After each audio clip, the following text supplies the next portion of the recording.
Hello everyone, I'm Jack Fisher and welcome to my world. And in 2019, that world looked bleak for all things Terminator. The latest attempt to revitalize the franchise failed spectacularly. Despite the return of Linda Hamilton and Arnold Schwarzenegger, Terminator Dark Fate flopped at the box office. Longtime fans, myself included, just couldn't get excited about yet another reboot. Between increasingly convoluted timelines, as well as the egregious decision to kill John Connor, it felt like the Terminator had exhausted itself. It had peaked with Terminator 2 Judgment Day, and any effort to match it at this point just felt futile. So, when Netflix announced in 2021 that it was making a new Terminator anime, the bar for success was low, but the idea was still promising. While live-action Terminator movies had seen diminishing returns at the box office, animation was uncharted territory.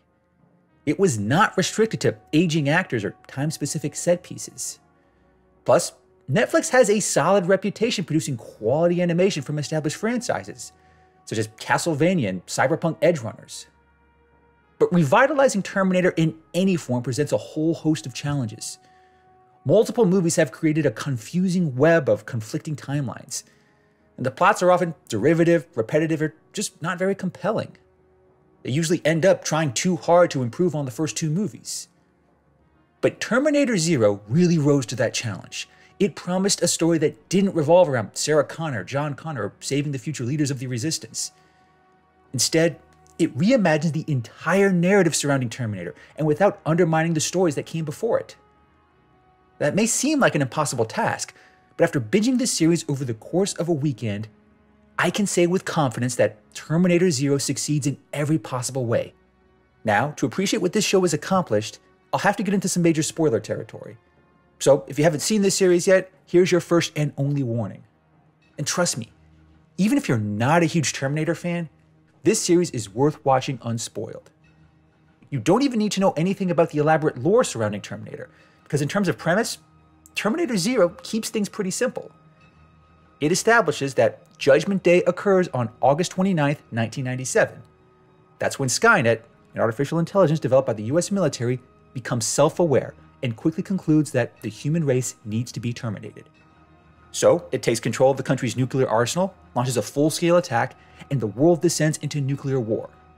The remaining survivors then form a resistance to fight back against Skynet, and that is the apocalyptic future that Malcolm Lee is working very hard to avoid. Now, this guy is no John Connor, but he's no Miles Bennett Dyson either. He's a scientist living in Japan who's working on artificial intelligence.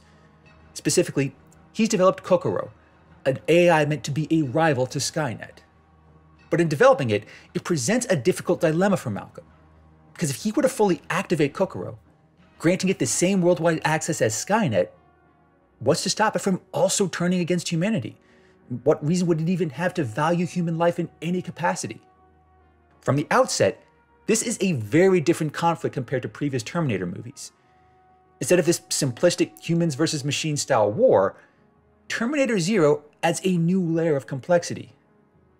Yes, Skynet did turn on humanity, but why is that? Is it simply because it's a machine, or were there other factors in play?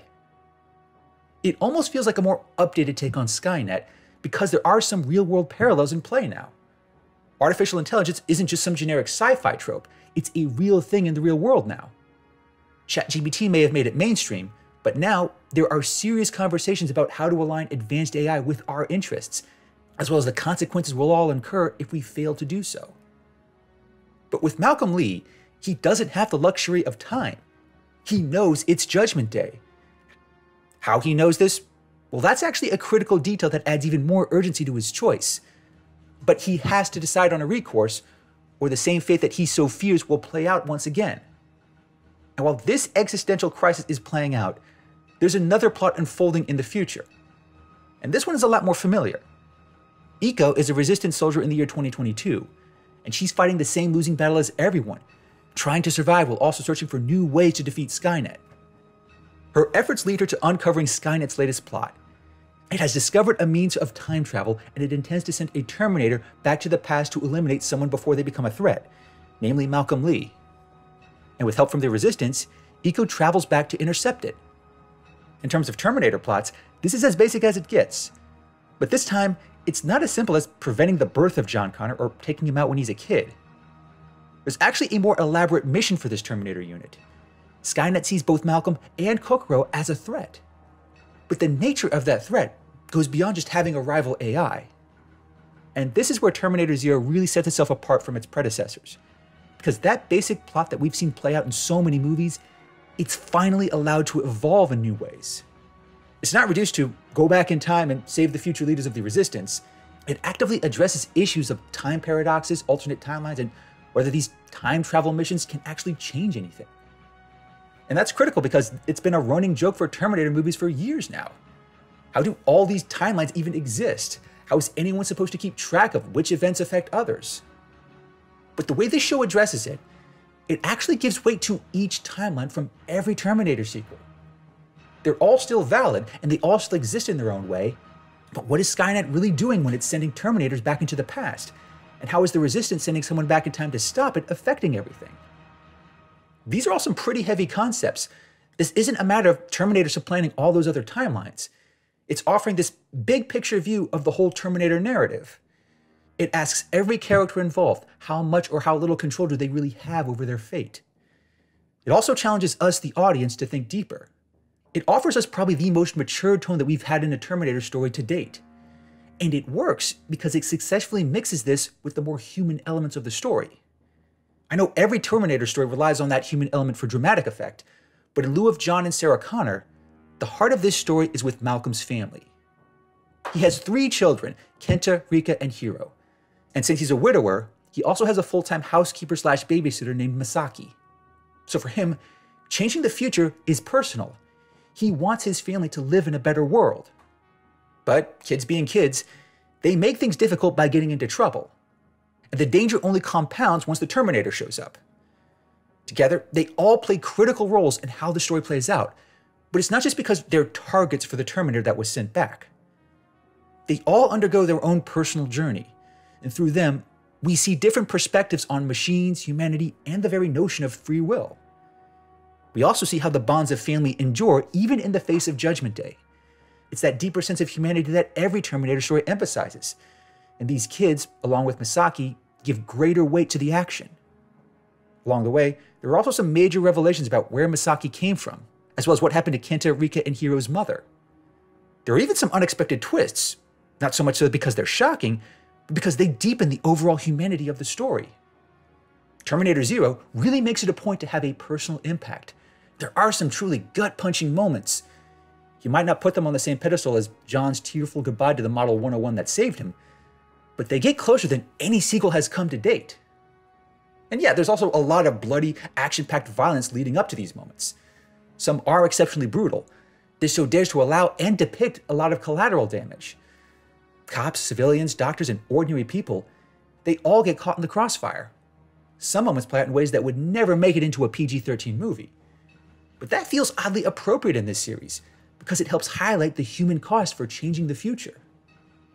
But beyond just making for a more compelling story, Terminator Zero really comes off as something the franchise needed.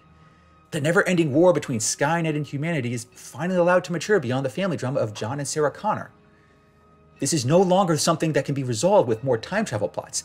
Everyone involved, past, present, and future, has to ask some much harder questions. Like, does stopping Skynet prevent future AI systems from becoming hostile? Is Skynet actually justified in attacking humanity? Is the world actually better off without humanity in the first place? Malcolm, Lee, and Kokoro offer a new yet conflicting perspective on the world of Terminator.